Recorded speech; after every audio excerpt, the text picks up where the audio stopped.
Recording button. नमस्ते दोस्तों, मैं प्रवीण कुमार स्मार्ट योगा चैनल में आप सबका स्वागत करता हूं। आज हमारा विषय है आसन। तो दोस्तों, वीडियो अच्छा लगे तो लाइक शेयर सब्सक्राइब अवश्य करें। आइए, आसन।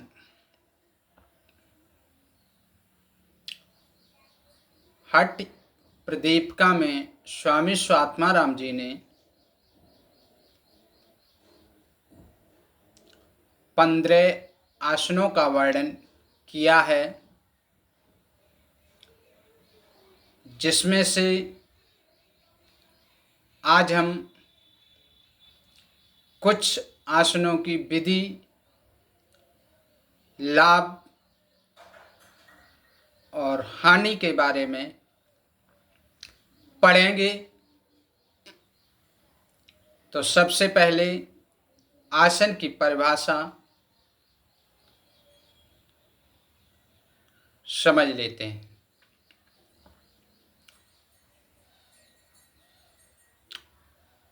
आसन की परिभाषा महर्षि पतंजलि ने अष्टांग योग के अंतर्गत बताते हैं कि स्थिर सुखम आसनम, यानी सुखपूर्वक एक ही स्थिति में बैठने को आसन कहा है। और हठ प्रदीपिका में स्वामी स्वात्माराम जी बताते हैं कि आसन करने से कुछ लाभ। तो कौन कौन से लाभ मिलते हैं? तो स्थैर्यम, आरोग्यम चा लाघवम।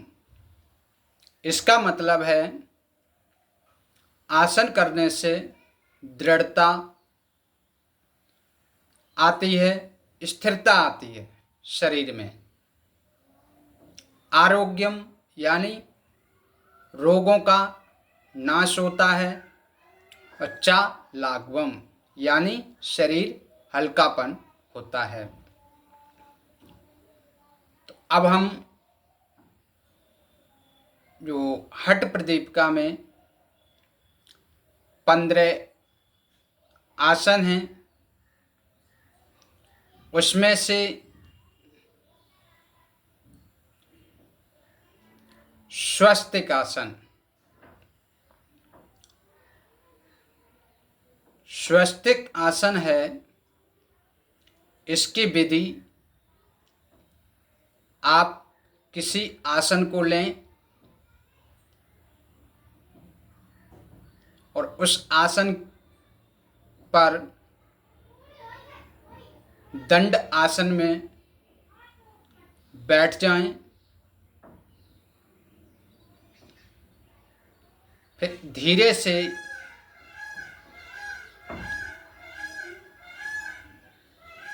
बाएं पैर को उठाकर दाएं पैर की घुटने और जंघा के बीच रखते हैं। इसी प्रकार से अदर साइड में भी अपने बाएं पैर को उठाकर दाएं पैर की घुटने और जंघा के बीच रखने को स्वस्तिक आसन कहते हैं, जिसमें कमर गर्दन सीधी होती है।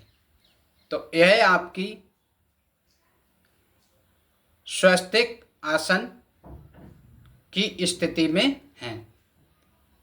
स्वस्तिक आसन के लाभ। जब आप स्वस्तिक आसन को करते हैं तो आपको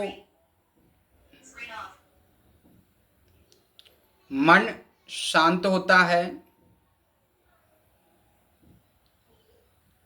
आप किसी चीज में ध्यान लगा सकते हैं।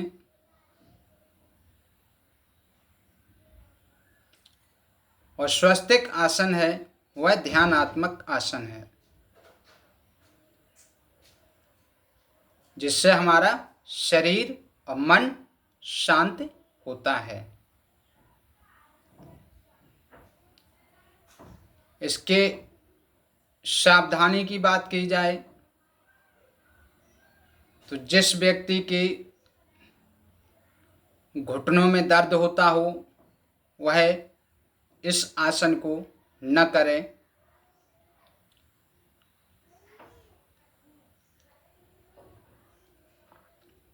तो ये आपके आसन विधि, लाभ और हानि बताए हैं। अब 2 नंबर पर है गोमुख आसन। गोमुख आसन यानी गौ की तरह के मुख की तरह स्थिति को बनाने को गोमुख आसन कहते हैं। इसमें भी पहले आप किसी आसन को लेंगे, फिर आसन पर कमर गर्दन सीधी करके दंड आसन में बैठ जाएंगे। फिर अपने बाएं पैर को उठाकर दाएं जंघा पर रखेंगे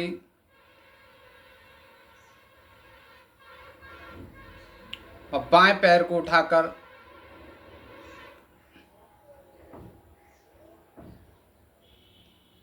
दाएं जंघा पर रखेंगे, यानी एक दूसरे पैर की जंघा पर रखेंगे और अपने हाथों को यानी विपरीत दिशा से उसे पकड़ने की कोशिश करेंगे। इस प्रकार से जो आसन होता है वह गोमुख आसन की स्थिति में आप आ जाते हैं। इस आसन का जो लाभ है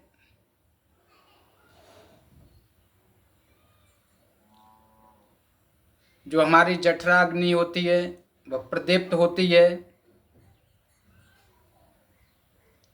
और जो साइड में हमारा जो फैट होता है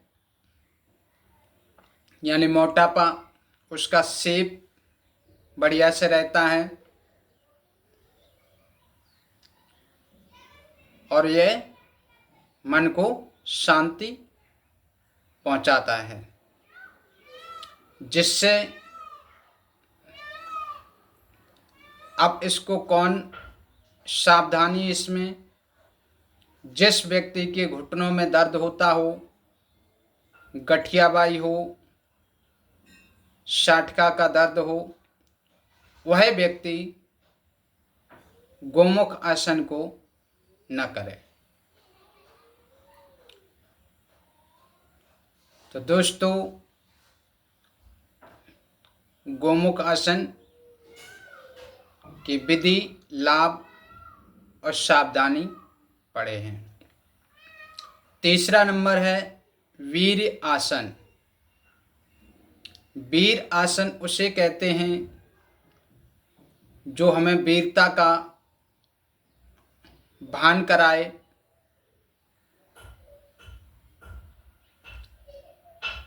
कमर गर्दन सीधी करके आसन पर बैठ जाएंगे, फिर अपने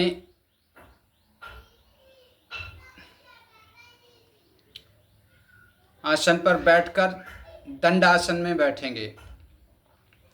फिर धीरे से दोनों पैरों को मोड़ते हुए दाएं पैर के उठाकर बाएं जंघा पर रख करके ज्ञान मुद्रा या वायु मुद्रा में बैठते हैं। ऐसे आसन को वीर आसन कहते हैं। इसी प्रकार से अदर साइड से भी आप कर सकते हैं। इस आसन के लाभ मन को शांत करता है, शरीर में स्थिरता लाता है और यह ध्यानात्मक आसन है। आप इसमें बैठ कर के अपने चित्त को यानी मन को किसी स्थान पर लगा सकते हैं। सावधानी जो पूर्व में बताए, जिसके घुटनों में दर्द हो उसको यह आसन नहीं करना चाहिए, और करे तो धीरे धीरे से करें।